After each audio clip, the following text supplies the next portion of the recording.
Hello, today we will be studying about serous otitis media or SOM, whose other name is otitis media with effusion or OME.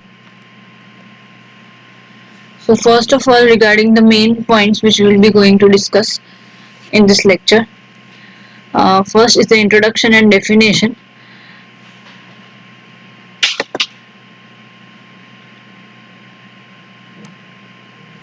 So what is SOM and the definition of the serous otitis media? It is very important to learn by heart this definition. The risk factors, which include the predisposing conditions. There are some conditions in which there are more chances of development of serous otitis media. So the risk factors are very important.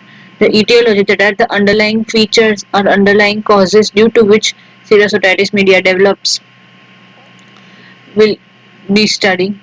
Clinical features include the symptoms, that is uh, the complaints with which the patients will be presenting, and the signs, that are the otoscopic findings or the findings which we will be looking for in the patient.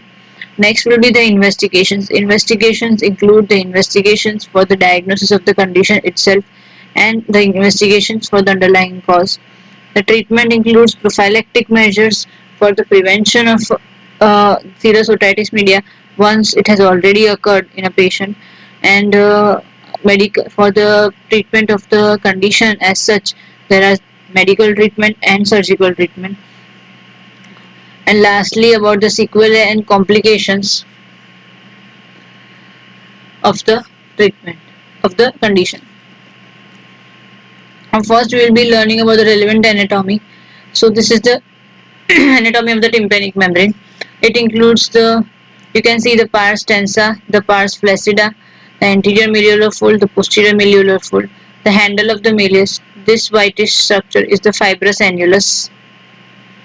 This is the cone of light in the anteroinferior quadrant. We can also see the shadow of the incus and the stapes. It is important to know about the anatomy of the tympanic membrane, because when we are opting for surgical management of the serous otitis media, we will have to place incisions in the tympanic membrane to drain the fluid out of the middle ear. These incisions are placed usually in the anteroinferior and the anterosuperior quadrant. So knowing about the proper anatomy and the landmarks of the tympanic membrane is very necessary. Another thing is the middle ear cleft. The eustachian tube, middle ear, and the mastoid air cell system together is known as the middle ear cleft. The eustachian tube is also known as the pharyngotympanic tube. This middle ear is in continuation with the mastoid air cell system through a passage which is the adytus ad antrum, and the first mastoid air cell which is in contact with the middle ear is known as the mastoid antrum. So whenever there is the function of the eustachian tube is to drain the fluids, the cells in the middle ear will be secreting serous fluid. They are secretory cells. So these secretions, these collections are drained via the eustachian tube. But whenever the eustachian tube is blocked or it is not functioning properly, these secretions will accumulate in the middle ear and will lead to serous otitis media. Such secretions may also extend into the mastoid, later leading to mastoiditis if it gets infected. So this anatomy, this concept is very important. Another thing we have already learned in the previous lectures about the external ear, middle ear, and the inner ear. The middle ear is connected with the nasopharynx via the eustachian tube or the auditory tube or the pharyngotympanic tube. This is important for the drainage of secretions from the middle ear to the nasopharynx. As we can see here, we can see that there are the adenoids or the nasopharyngeal tonsils are present in the posterior wall of the nasopharynx, very near to the eustachian tube opening.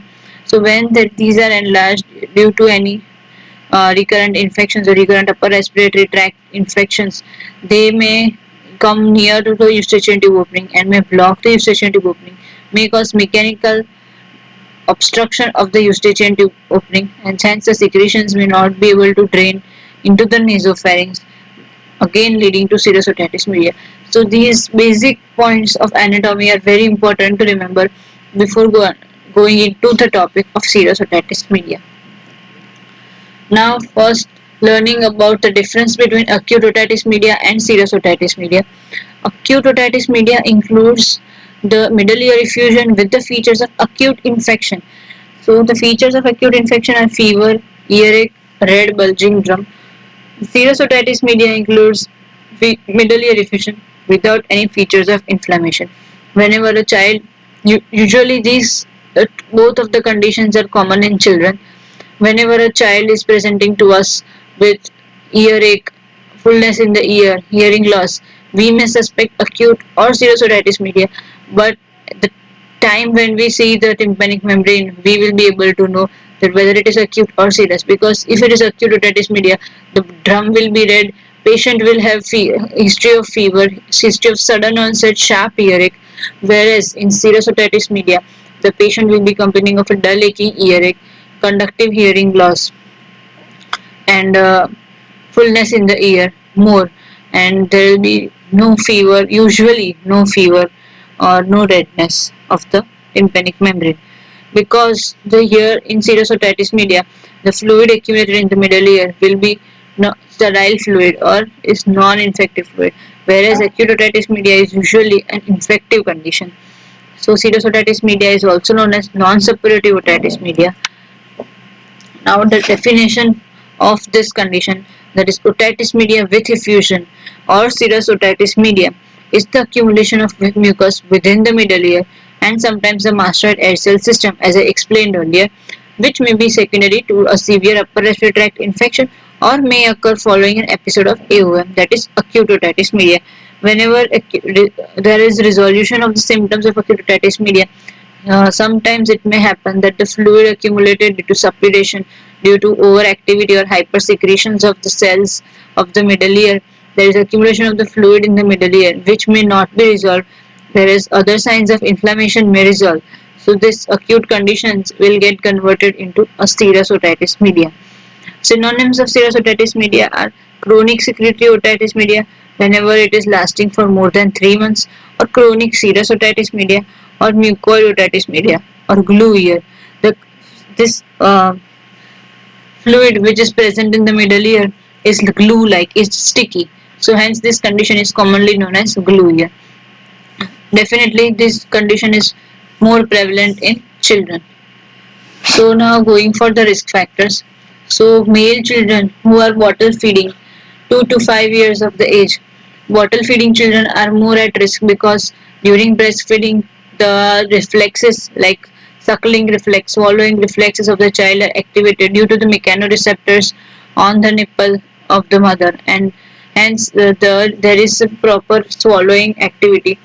But whenever there is a bottle feeding, these reflexes are not activated, and there are higher chances of this milk going regurgitating back into the nasopharynx and through the nasopharynx into the eustachian tube and then into the middle ear, causing irritation of the cells of the middle ear and hypersecretions, leading to secretory otitis media. Again, allergic conditions, that is hypersensitivity to some uh, agents present in the atmosphere, may lead to hypersecretions of the cells of the nose, paranasal sinuses, and along with it of the middle ear, and leading to recurrent serous otitis media. Again, in the crowded living condition and poor socioeconomic status, this there is more chances of development of acute otitis media, especially in children. Hence, acute otitis media may convert into serous otitis media. So, serous otitis media is also common in crowded living conditions. Another thing are the associated conditions.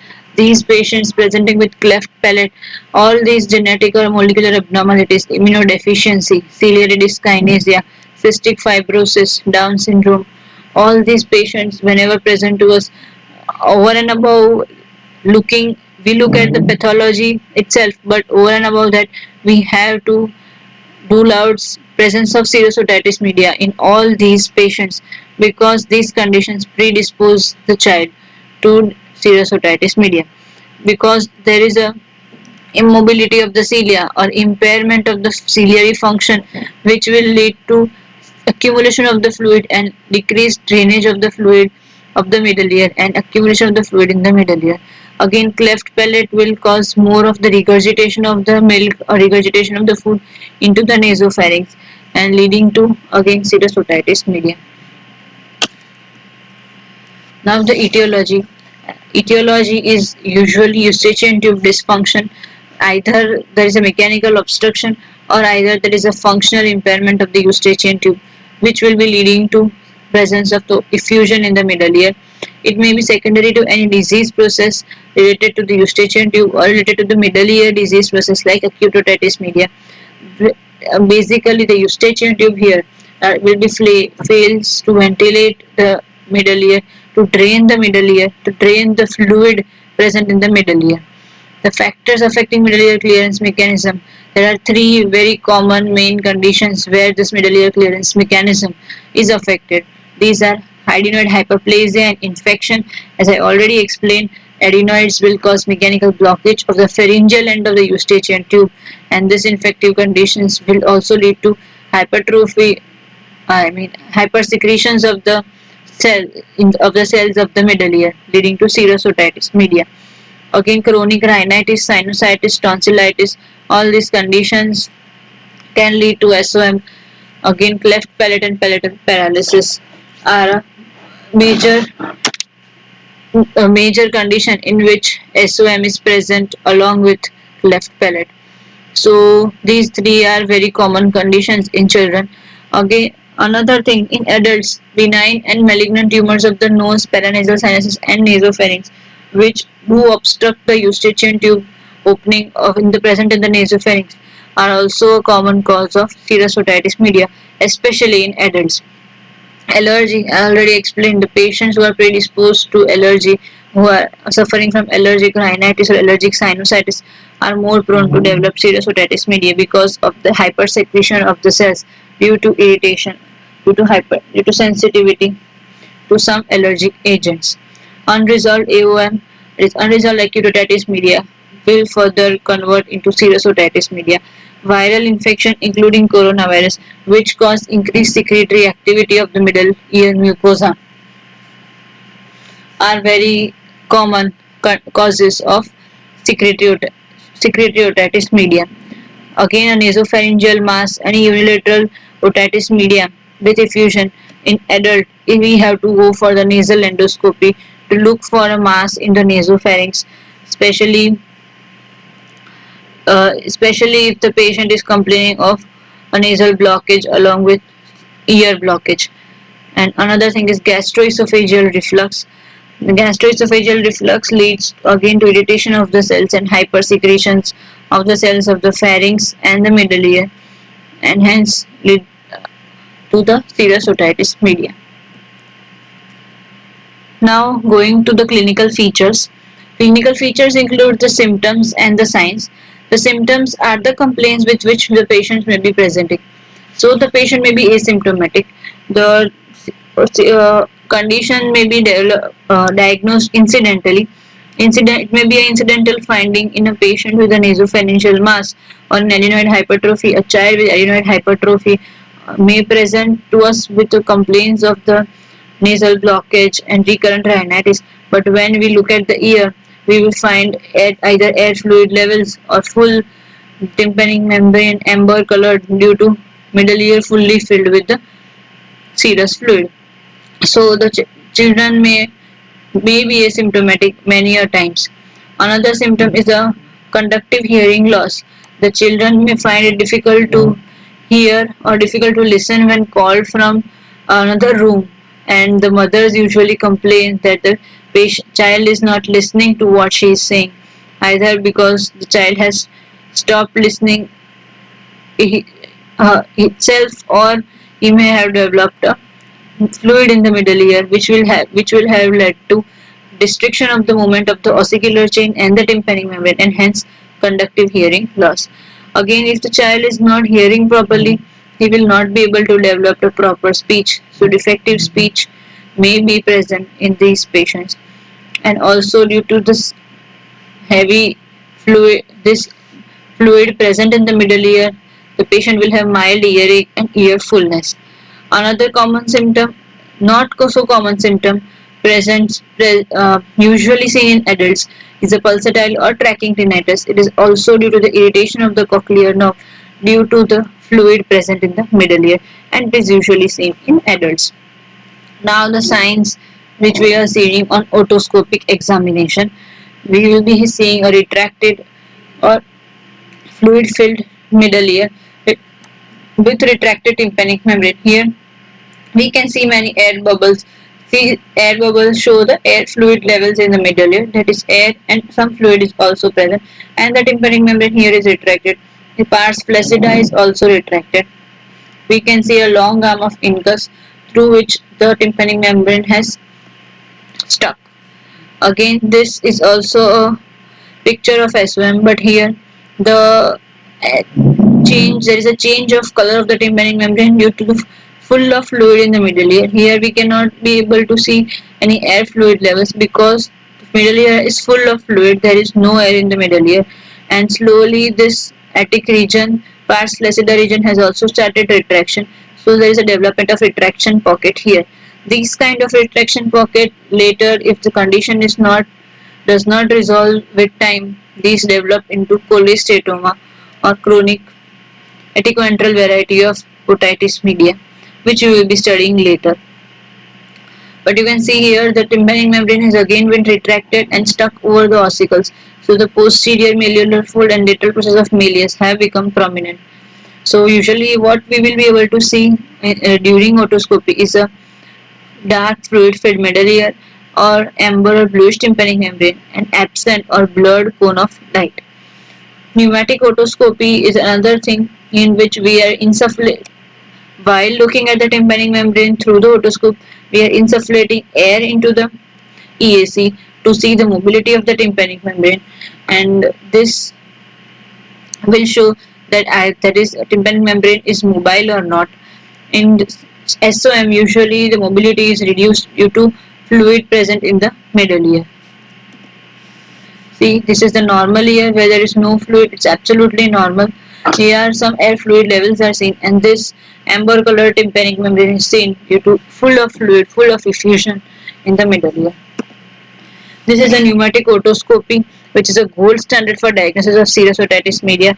Due to this otoscopy and pneumatic otoscopy, usually serous otitis media is diagnosed clinically. Usually we don't require any further investigations. We are just doing investigations to confirm our diagnosis. This way we will be insufflating the air in the EAC and we will be able to see the movement of the tympanic membrane.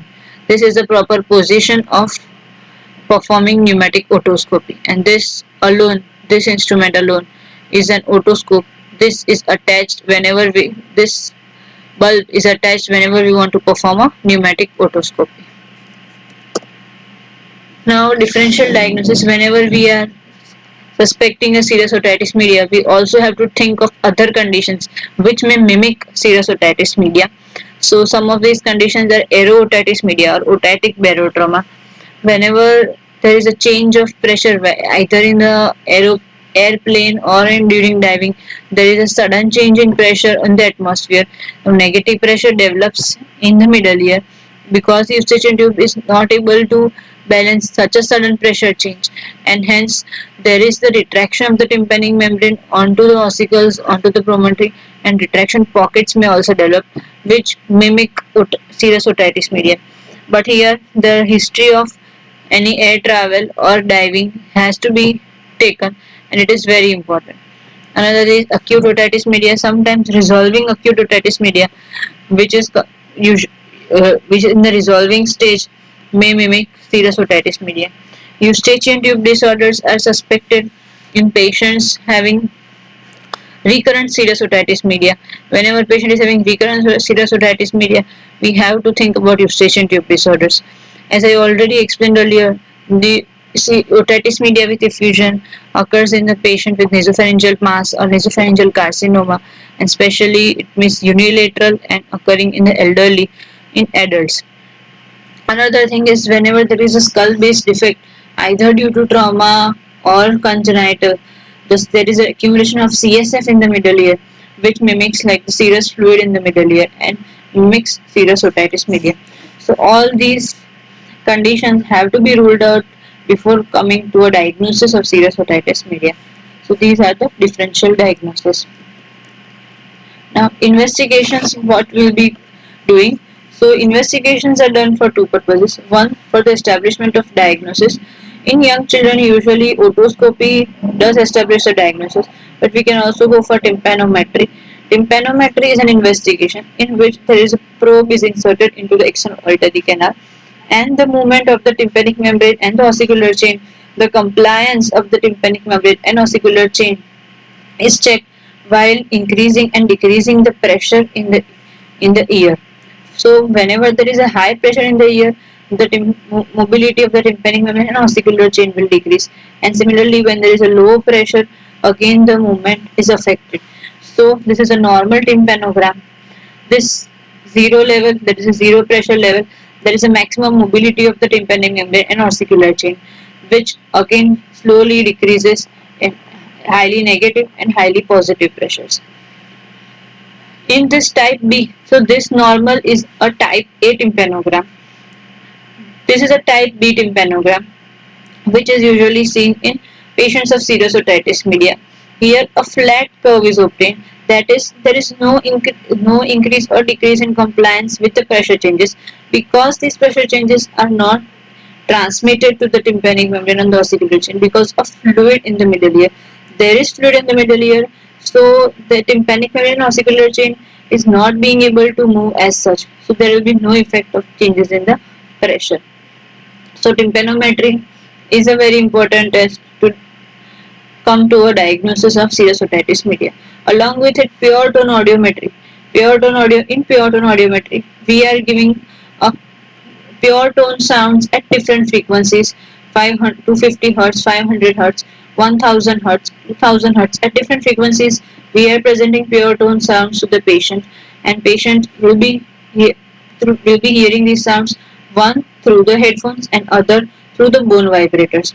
Whenever the patient is able to hear sounds at a normal threshold at all frequencies in bone vibrator, the bone conduction is considered normal. But when the patient is not able to hear sounds at different frequencies at normal threshold, then will be taking it as a hearing loss. So whenever this air conduction is affected in serous otitis media, air conduction is usually affected. Air conduction is done through the tympanic membrane and the ossicles, and their mobility being affected, there will be conductive hearing loss. So whenever air conduction is affected, we will be having a conductive hearing loss in pure tone audiometry with an air bone gap, as bone conduction will be normal and the air conduction will be low. So there will be an air bone gap in pure tone audiogram, and there will be a mild to moderate conductive hearing loss. Now again, whenever we establish the diagnosis, we will have to go for further investigation to diagnose about the underlying cause. Like if we are suspecting a patient is having a bilateral nasal blockage, adenoid facies, crowded teeth, hypoplastic maxilla, there is a pinched nose, we have to go for X-ray nasopharynx and nasal endoscopy to look for the adenoid hypertrophy and on any other mechanical eustachian tube obstruction like chronic tonsillitis. We have to go for thorough ENT examination. For recurrent infections, we have to go for complete blood count, and for allergy, we can undergo immunoglobulin assays which diagnose the allergens responsible for the allergy and hence may help in reducing the severity of the condition. For the genetic causes or the conditions which are occurring due to the molecular pathologies, the chromosomal analysis are very important to know about the underlying conditions. And another thing is a eustachian tube function test, which is a very common eustachian tube dysfunction is a very common cause of SOM. The eustachian tube function tests are very necessary to be done if the patient is having recurrent episodes of serous otitis media. So these here we can see this is the X-ray nasopharynx. This is the shadow of the adenoid hypertrophy. This is the air column. This is the trachea. You can see the air, blackish air in the trachea. This air column is becoming thinner and thinner as we go up, as this air passage in the nasopharynx has been obstructed by the enlarged adenoids here. So this patient will be needing a adenoidectomy to relieve this obstruction as well as the relief of obstruction of the eustachian tube, and so the serous otitis media can be relieved. These are the nasal endoscopic pictures of the adenoids. This is the nasal septum. This is the adenoid tissue. Here also we can see the eustachian tube opening, which is being partially obstructed already by the adenoids.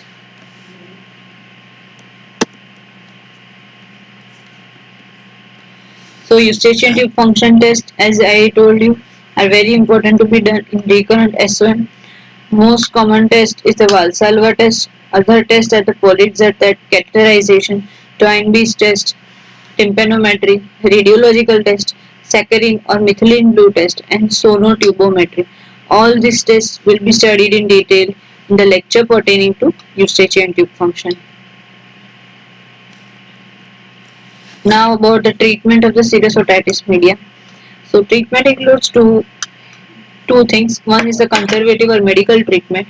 The conservative treatment includes antibiotics and antihistaminics. Antibiotics for the unresolved AOM and viral infection. Antihistamines and decongestants like xylometazoline are needed to relieve the mucosal hypertrophy, to relieve the hypersecretions. They help a lot.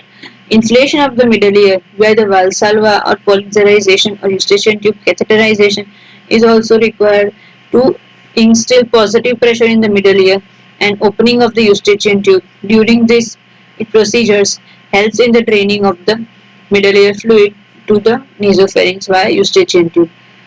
And if this effusion persists even after conservative management and there is significant hearing loss, we may have to go for a surgical treatment. Surgical treatment includes meningotomy for the drainage of the fluid from the middle ear. Here, two incisions are usually placed, one in the anteroinferior quadrant and another in the anterosuperior quadrant. These two incisions are together based on the principle of the beer can. Whenever a beer can is open, it has a two openings. So this will be draining fluid easily from the upper quadrant and the lower levels as well. So these two incisions are the basic for myringotomy. Another thing is the tympanostomy tube or grommet insertion. Whenever we are placing these incisions for the chronic serous otitis media for which is lasting for more than 3 months or having more hearing loss than 30 decibel, we will be opting for the grommet insertion or tympanostomy tube insertion through these incisions. This tube will help in drainage of the middle ear fluid into the external ear if the eustachian tube is blocked or not functioning properly, and so then this will prevent further development of the serous otitis media. So this is one of the prophylactic measures for prevention of serous otitis media. Tympanostomy tube is also inserted in other patients who have uh, who have complications like perforation, and we are operating for tympanoplasty when we are patient is having a tympanic membrane perforation and we are opting for tympanoplasty in a patient of eustachian tube dysfunction. There is a chance of recurrent perforation due to eustachian tube dysfunction due to improper ventilation of the middle ear. So prophylactically in these patients, we place a tympanostomy tube or grommet during tympanoplasty itself to prevent another development of another perforation. Right. So this is one of the preventive measure for prevention of serous otitis media. Adenoidectomy, if the patient is having adenoid hypertrophy, and the patient is more than equal to 4 years, adenoidectomy has to be performed along with the drainage of the middle ear via meringotomy.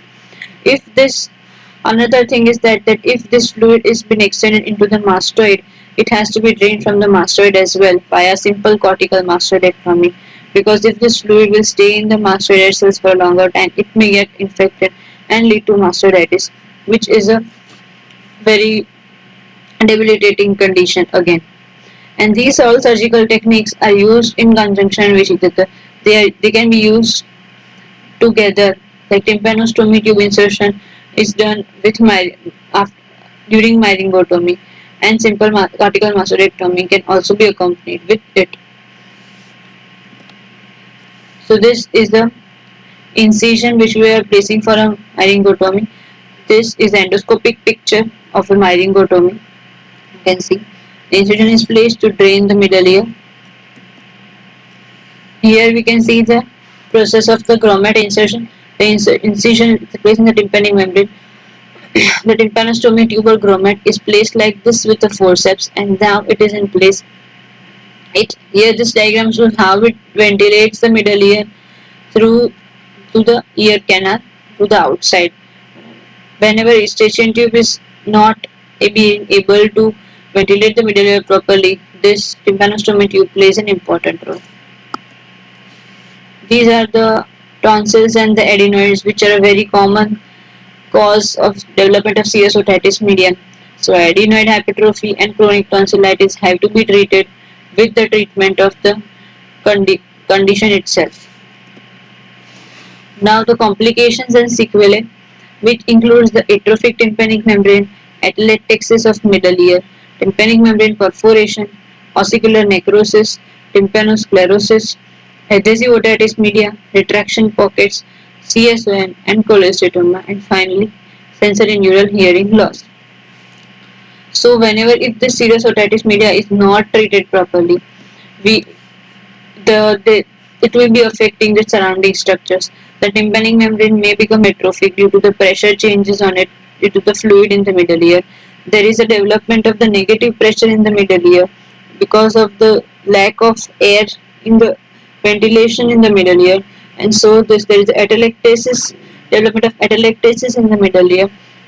Entire tympanic membrane has been stuck over the ossicles and over the structures in the medial wall of the middle ear.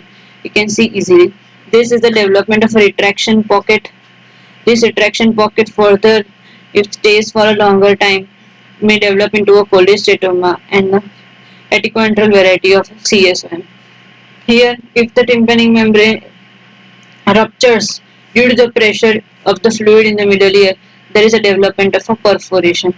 Another thing is the development of this kind of a tympanosclerotic patch, which is due to the thickening of the tympanic membrane because of the impairment of the nutrition, impairment of the blood supply to the three layers of the tympanic membrane due to the condition of serous otitis media. So all these complications are very important to know, to explain to the patient if treatment is not undertaken at a proper time. Okay, so this is a overview of the serous otitis media. For further reference, you can see Mohan Bansal's textbook and Schambach surgery of the ear. So thank you very much. Please continue watching all the lectures.